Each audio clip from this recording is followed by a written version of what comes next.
RTC ఉద్యోగుల పిల్లలకు residential schools సమావేశంలో మాట్లాడుతున్న సీఎం రేవంత్ రెడ్డి ఏర్పాటుకు ప్రణాళికలు రూపొందించండి, వెంటనే హోంగార్డ్ నియామకాలు చేపట్టండి, పోలీస్ రిక్రూట్మెంట్లో లోపాలు ఉండొద్దు, ఆఫీసర్లకు సీఎం రేవంత్ రెడ్డి ఆదేశం, సెక్రటేరియట్లో అధికారులతో సమీక్ష. పోలీస్ ఆర్టీసీ ఉద్యోగుల పిల్లలకు కోరకొండ సైనిక్ మాదిరిగా రెసిడెన్షియల్ స్కూళ్లను ఏర్పాటు చేయాలని చెప్పి ఉన్నతాధికారులను సీఎం రేవంత్ రెడ్డి ఆదేశించారు.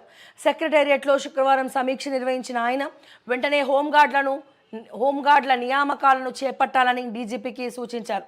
నియామకాల ప్రక్రియలో ఉన్న లోటుపాట్లను, వాటిని అధిగమించే అంశాలపై నివేదిక ఇవ్వాలని ఆఫీసర్లకు ఆదేశాలు జారీ చేశారు.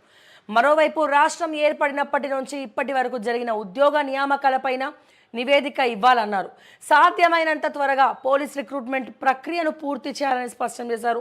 అండ్ దీంతో పాటుగా తెలంగాణ ఉద్యమం జరుగుతుండగా మీకు గుర్తుందో లేదో నళిని అని చెప్పి డిఎస్పి, సో నళిని మహిళా డిఎస్పి నళిని గారు, లేదు నా లాఠీ తెలంగాణ కోసం కొట్లాడే వాళ్ళ మీద నేను లాఠీ చార్జ్ చేయలేను, నేను వాళ్ళని అవమానించలేను అని చెప్పి విద్యార్థుల నాయకుల మీద, ఉద్యమకారుల మీద నేను లాఠీ ఎత్తలేను, నా మనస్సాక్షిని నేను మోసం చేసుకోలేనని చెప్పి అవలీలగా రాజకీయ నాయకులు రాజీనామా చేయడం వేరు. ఎందుకంటే మళ్ళీ 5 ఏళ్లలో నించుంటే వాడు గెలిచే అవకాశం ఉన్నది కదా.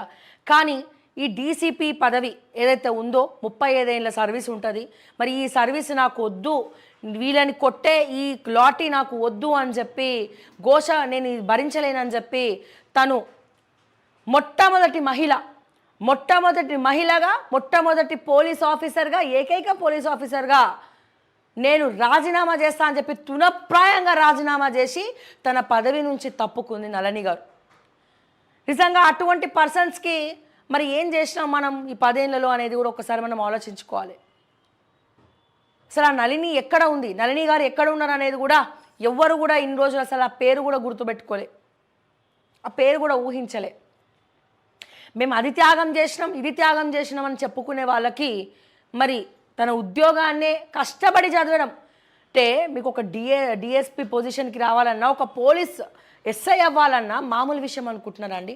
ఎన్నో రాత్రులు అహర్నిశాలు కష్టపడి చదివి వాళ్ళ హైట్ కావచ్చు, వెయిట్ కావచ్చు, వాళ్ళ ఫిట్నెస్ కావచ్చు, ఎగ్జామ్ రాయడం ఒక ఎత్తు, వాళ్ళ బాడీని మెయింటైన్ చేయడం ఇంకో ఎత్తు. సో ఇవన్నీ కూడా అనేక రకాలుగా చిన్నప్పటి నుంచి కష్టపడి దానికి ప్రిపేర్ అయ్యి మరి ఆ ఉద్యోగం కొట్టి ఆ నిధులలో చేరి, అది కూడా ఒక మహిళ డెసిషన్ తీసుకోవాలంటే తల్లిదండ్రుల అడగాలి, భర్తను అడగాలి, ఇంతమందిని అడగాలి. మరి వాళ్ళని కూడా ఏం అడగకుండా తృణప్రాయంగా ఏదైతే అదైందని చెప్పి రాజీనామా చేసిందంటే నిజంగా అట్లాంటి వాళ్ళకి మనం హ్యాట్సాప్ చెప్పాలి. అటువంటి పోలీస్ ఆఫీసర్లు మనకు కావాలి తెలంగాణకి. సో నిన్న నళిని గారి గురించి కూడా డిస్కషన్ చేయడం జరిగింది. మరి నళిని గారికి మళ్ళా తన పదవి ఏదైతే రాజీనామా చేసిందో మళ్ళీ ఆ పదవికి కల్పించండి అని చెప్పి నిన్న డీజీపీకి రేవంత్ రెడ్డి గారు మీటింగ్లో చెప్పడం జరిగింది. ఒకవేళ పోలీస్ రిక్రూట్మెంట్ లేకపోతే తను ఏ శాఖనైనా ఇష్టపడితే ఆ శాఖలోనైనా తనని తీసుకోవాలి అని చెప్పి రేవంత్ రెడ్డి గారు నిన్న తన గురించి డిస్కస్ చేయడం జరిగింది. సో అటువంటి వాళ్ళు మన మధ్యలో ఉండాలి ఎంతనైనా.